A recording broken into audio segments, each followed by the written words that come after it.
नमस्ते, सलाम, Sat Sri Akal and hello. How are you बच्चों? आप लोग कैसे हैं? होप आप लोग बहुत अच्छे होंगे।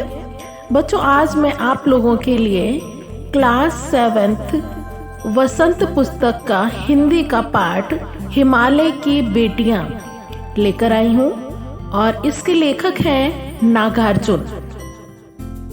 आइए देखते हैं इस पाठ में क्या है। प्रस्तुत निबंध में उन नदियों का वर्णन है जो हिमालय से निकलकर सागर तक पहुंचने तक कई तरह के रूपों को धारण करती हैं और मैदानी इलाकों में ये नदियां बहुत ही गंभीर, शांत और अपने आप में खोई हुई सी प्रतीत होती हैं।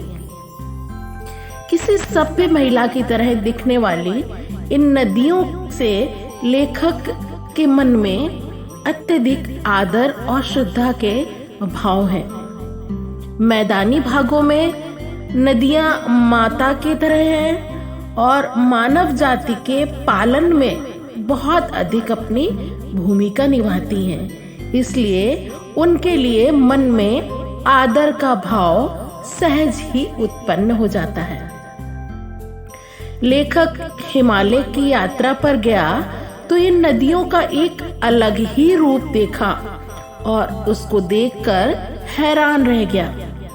हिमालय पर दुबली पतली सी दिखने वाली गंगा, यमुना और सतलुज मैदानों में उतरकर बहुत ही विशाल ये कैसे हो जाती है।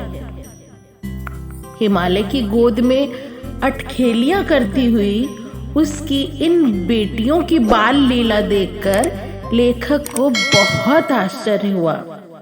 लेखक सोच में पड़ जाता है कि अपने महान पिता का विराट प्रेम पाकर भी ये नदियां अतृप्त क्यों हैं। अतृप्त मीन्स अनसेटिस्फाइड।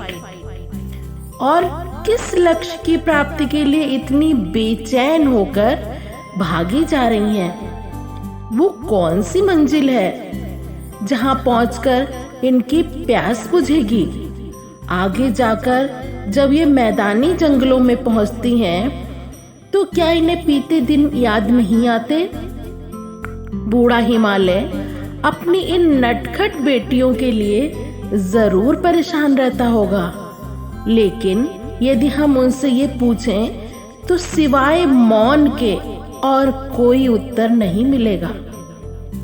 सिंधु और ब्रह्मपुत्र के बीच रावी, सतलुज, चिनाब, झेलम, गंगा, यमुना, गंडक आदि कई छोटी बड़ी नदियां हैं। ये हिमालय के पिघले हुए हृदय की बूंदें हैं जो इकट्ठा होकर समुद्र की ओर प्रवाहित होती हैं, बहती रहती हैं।